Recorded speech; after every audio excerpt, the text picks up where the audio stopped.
Je te dis les 3 choses qui m'ont sauvée avec 2 enfants en bas âge. Je suis passée du chaos du postpartum à une vie organisée. Alors, toute cette prise de conscience, elle a eu lieu pendant la grossesse de mon fils. En fait, je me suis dit, ok, donc ma fille, j'ai dû la laisser à 3 mois aller chez une nounou pendant que moi, j'allais travailler. Ok, ça déjà, c'était compliqué. 2 enfants en bas âge qui plus est, comment j'allais faire? Comment j'allais faire pour financer ça? La nounou, comment j'allais faire pour leur imposer un rythme déjà si petit? Et comment j'allais faire pour moi m'épanouir au travail? Parce que j'étais dans un taf, je bossais à l'usine, c'était pas du tout un taf passion ou coup de cœur, pas du tout. Mais c'était un taf qui payait bien et je bossais avec mon mari. Donc c'était tout bénef, on avait besoin que d'une voiture. Bref, voilà. C'était à ce moment-là de notre vie, c'était ce qui nous convenait. Sauf que quand je suis devenue maman, je me suis rendu compte que je veux pas faire un taf qui m'épanouit pas. Je veux pas m'asseoir sur du temps avec mon enfant pour aller faire quelque chose que j'aime pas. Donc j'ai ouvert mon auto-entreprise. Donc ça c'était en postpartum. Mon fils allait rentrer chez la nounou, donc prendre la place de ma fille chez la nounou. Il allait 3 jours dans la semaine. Et ma fille allait commencer la petite section. Donc je commençais à me dégager du temps pour moi, après avoir passé des mois à me consacrer qu'à mes enfants sans jamais faire attention à moi. Et ben, il était temps aussi de faire de l'argent, hein, on va pas se mentir. Donc, j'ai ouvert mon auto-entreprise. Alors déjà, pour me libérer du temps. En gros, moi, je me suis lancée dans mon propre business pour gérer mon temps comme je l'entends.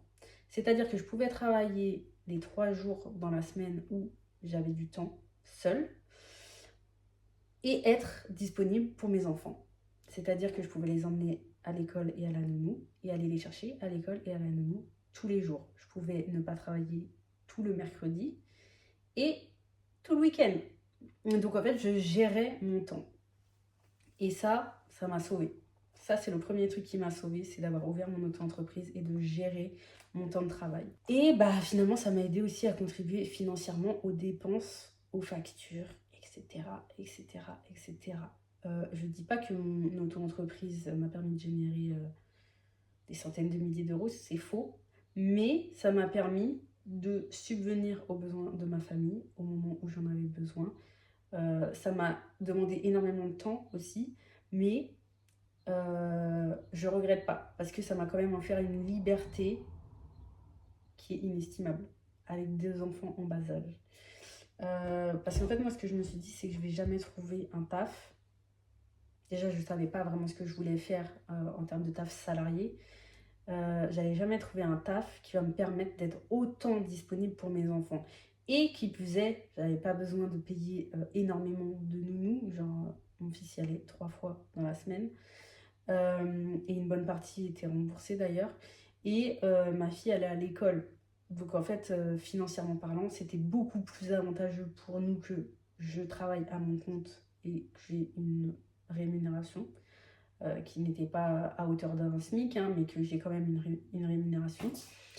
Et que j'ai pas besoin de périscolaire, j'ai pas besoin de nounou en contrat plein. Voilà, il y avait plein de points avantageux, mine de rien, pour nous. Et ça m'a permis aussi de me connaître. En fait, ouvrir son auto-entreprise, si t'es maman, t'as les capacités pour ouvrir ton auto-entreprise. Parce que être maman, c'est le rôle le plus challengeant de ta vie. Donc, même ouvrir ton entreprise, ça sera pas aussi challengeant que ça. Mais non, ce que je veux dire, c'est que ouvrir ton auto-entreprise, ça te permet de travailler énormément sur toi, d'apprendre à te connaître, de connaître tes limites, de connaître ce que t'aimes, ce que t'aimes pas. Vraiment, travailler pour soi et ne pas avoir quelqu'un qui va te dire quoi faire, c'est la meilleure des écoles pour te connaître vraiment foncièrement au plus profond de toi. Parce que beaucoup de fois, tu te retrouves face à toi-même, face à tes erreurs, face à des schémas qui vont se répéter. Et ça va faire que tu vas conscientiser énormément de choses sur ton comportement, ton attitude, qui tu es, comment tu te sens. Et vraiment, Je ne regrette pas du tout d'avoir vécu toutes ces étapes. Donc voilà, ne pas avoir un job classique salarié, ça m'a énormément aidé, comme je disais, en termes de temps, en termes d'argent, parce que sinon j'aurais dû payer une nounou hyper cher, sachant que mon mari a des horaires qui sont décalés, donc... Ensuite, devenir minimaliste et organisé. C'est le deuxième point, minimaliste et organisé. Je tiens quand même à vous dire que j'ai 2 parents qui ont le syndrome de Diogène. Ça veut dire que là, je suis en train de vendre la maison de mes parents. Oui, vous avez bien entendu, j'ai en charge la vente de la maison de mes parents. Et du coup, bah, faut vider la maison, faut faire du tri, etc., etc. Je vous laisse imaginer l'état de la maison et les heures de travail qu'il faut pour vider une maison de 115 mètres carrés avec un garage de 30 mètres carrés rempli jusque-là de tout et n'importe quoi. Donc, ça, en fait, j'ai toujours vécu un petit peu dans le chaos. Moi, j'ai toujours été un peu désorganisée parce que on m'a pas appris ça. On m'a pas appris à être organisée, à nettoyer, à ranger, à laver. Donc, j'ai dû l'apprendre petit à petit, toute seule, quand j'ai commencé à prendre mon indépendance. Et j'avais aussi ce rôle-là d'être le 3e parent. J'ai envie de dire le premier parent, mais bref, d'être le référent, voilà. Remplir les papiers, faire des démarches, aller faire des courses, des trucs comme ça, des trucs qu'un enfant, qu'une adolescente n'est pas censé faire pour la famille. Moi, je le faisais. Donc, je me suis rendu compte que, voilà, en vivant dans un chaos comme ça, que être organisé, c'est la base. Quand je suis devenue maman, si t'es pas organisé, si tout chez toi n'a pas sa place, son rangement, t'es dans la merde. Vraiment, t'es dans la merde. Et être organisé, ça s'apprend. La preuve, hein, parce que j'ai jamais été très organisée. Moi, j'attendais vraiment que le chaos soit si énorme que je n'ai pas le choix de ranger. Et là, maintenant, je suis organisée de ouf. Je suis organisée de ouf. Le ménage, le rangement, tout. Vraiment, quand t'es maman, il n'y a rien qui peut être laissé au hasard. Parce que sinon, c'est le bazar en permanence. Vraiment, c'est le bazar en permanence. Et même avec ça, c'est déjà le bazar en permanence. Mais ce que je veux dire, c'est que l'organisation, ça va être la clé. Vraiment la clé. Et ça te permet aussi d'être organisé, pas que pour ta maison, mais d'être organisé aussi pour tes enfants, leur organiser des activités, vraiment penser à tout et ne rien laisser au hasard. De toute façon, t'as pas le choix hein, quand t'es maman, mais voilà. Chez moi, ça a commencé par un gros rangement, un tri. En fait, le meilleur conseil que je peux te donner, c'est que tu commences pièce par pièce. Moi, j'ai un étage, donc j'ai commencé par l'étage avec les chambres. Chaque pièce, tu la vides des affaires dont tu n'as pas besoin. Et le bien que ça fait un bien fou. Tu as l'impression de te délester d'un poids qui était sur tes épaules. Parce que le brouillard visuel, vraiment tout ce que tu peux voir chez toi, et moi, en bossant de la maison, en fait, si c'est pas rangé chez moi, je vais le voir. Si un truc est pas rangé, je vais le voir. Donc ça va te brouiller l'esprit au quotidien. Alors que quand c'est rangé, t'es beaucoup plus apaisé et t'arrives à te concentrer sur autre chose. Donc vraiment, commencer pièce par pièce, faire du tri. Je vous dis, je suis allée dans du tri très intensif. Il y a des choses que j'avais chez moi, des vêtements, du maquillage, des crèmes, des trucs que j'avais chez moi depuis des années, des dizaines d'années, qui avaient besoin d'être jetés parce que c'était tout simplement périmé, genre du maquillage quand j'étais ado, quoi. Et vraiment, il faut faire du tri. Il faut donner, il faut trier, il faut ranger, il faut recycler. Faites ce que vous voulez, mais libérez votre espace de vie. Devenez minimaliste pour qu'ici, là, ça se passe bien dans votre tête, que ça tourne correctement, parce que sinon, c'est le chaos. Quand c'est le chaos chez toi, c'est le chaos dans ta tête. Hein. Cherche pas. Minimaliste et organisé. Vraiment d'acheter en conscience. De ne pas acheter tous les trucs tendance, etc. Vraiment acheter les choses dont j'ai besoin. Pour le 3e point, il y a la communication. Donc la communication avec mon mari, la communication avec mes enfants. En fait, si tu n'expliques pas à tes enfants ce qui te bloque, ce que tu voudrais qu'ils apprennent, ce que tu veux qu'ils changent, ça va pas changer. En fait, il faut communiquer, même quand ils sont petits. Il faut communiquer, exprimer ce que tu veux, ce que tu recherches. Sinon, tu peux attendre des années, des années, des années. Si toi, la personne de référence de tes enfants, tu ne leur apprends pas par la communication, bah, tu peux attendre 10 ans. Hein.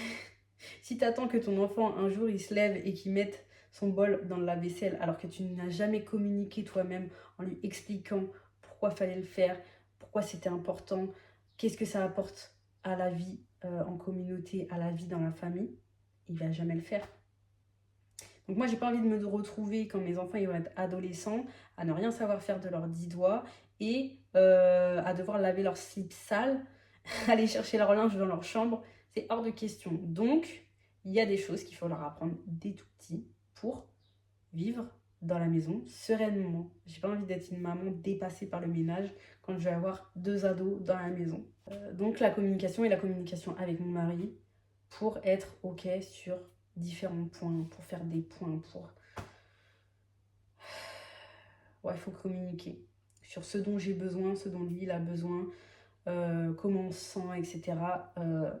Communiquer avec votre conjoint, c'est la base. L'argent, parce que tout à l'heure je vous disais que j'ai ouvert mon auto-entreprise, mais ça n'aurait pas été possible déjà si j'avais pas eu du chômage à ce moment-là qui assurait mes arrières, si je n'avais pas eu un mari qui a un travail, et si on n'avait pas de l'épargne, en fait. Parce que quand tu te lances dans ton auto-entreprise, les premiers mois, tu touches des brindilles, hein. Tu touches pas grand-chose. Et c'est toujours incertain, il y a des mois où tu vas toucher moins, des mois où tu vas toucher plus. Mais le fait d'avoir de l'épargne au cas où, ça permet de te lancer dans un environnement de sécurité. L'argent, ça aide énormément. L'espace. Le lieu dans lequel je vis, donc je vis dans une maison. Mes enfants ont tous les deux leur propre chambre. Et je vis à la campagne. Donc, il y a des parcs, il y a de la végétation, on peut faire des activités en extérieur. J'ai un petit jardin, j'ai un spa là pour l'été, enfin voilà.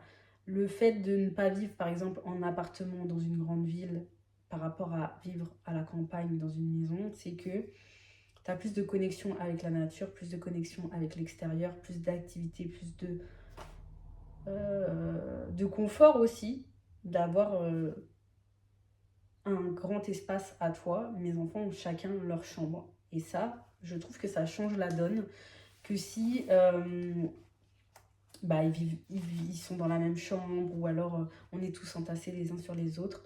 Je trouve que c'est important que ton enfant ait son propre espace où il peut s'exprimer pleinement. Bien sûr, parfois c'est pas possible, mais je trouve que c'est important quand même. Et le fait que je sois économe, que je suis pas dépensière, j'ai jamais été dépensière. Ce que je veux dire, c'est que je viens d'une famille qui n'avait pas forcément les moyens, qui n'avait pas les moyens, on va dire la vérité. Hein. Je viens pas d'un milieu défavorisé parce que tout le monde a toujours eu les moyens autour de moi. Mais ce que je veux dire, c'est que ça m'a appris à être économe et à avoir la conscience de l'argent et à dépenser en conscience. Et le fait d'être économe, ça aide énormément parce que bah, ça nous a permis, là, par exemple, j'ai ralenti énormément mon auto-entreprise. Ça nous permet quand même de vivre sans trop toucher à nos économies. Plutôt que si, par exemple, j'allais faire mes ongles toutes les 3 semaines, j'allais chez le coiffeur tous les mois. En fait, il y a beaucoup de dépenses que je n'ai pas puisque j'ai une vie simple. Je vis simplement. Je suis vraiment très peu dépensière. Et je préfère mettre de l'argent de côté, épargner, etc. pour l'avenir, mes projets futurs, que de dépenser là dans des choses qui vont m'apporter de la satisfaction sur le moment. Par exemple, hein, la dernière veste à la mode, ça va t'apporter de la satisfaction sur le moment, mais dans quelques mois, tu n'en voudras plus. Donc moi, j'ai plus une vision long terme qu'une vision court terme. Après, je sais qu'il y a les pros, on n'a qu'une vie et du coup, tu fais un peu ce que tu veux de ta life. Moi, je suis pas non plus dans l'extrême en mode radinerie au max et tout. Non, je suis en mode je fais attention et j'ai la conscience de où je mets mon argent. Parce que je sais ce que c'est de vivre sans trop de moyens. Donc ça permet d'ouvrir les yeux sur ça. Donc voilà, je vous récapitule du coup, la liberté de temps, être minimaliste et organisé, la communication, l'argent, l'espace et le fait d'être économe. Voilà ce qui m'a aidé et m'a sauvé avec 2 enfants en bas âge. Toi, est-ce que tu as déjà réfléchi à ça ou est-ce que tu es complètement dans un chaos total? Et j'espère que mes petits conseils t'auront aidé. Et n'hésite pas à me le dire dans les commentaires. Abonne-toi. Bisous!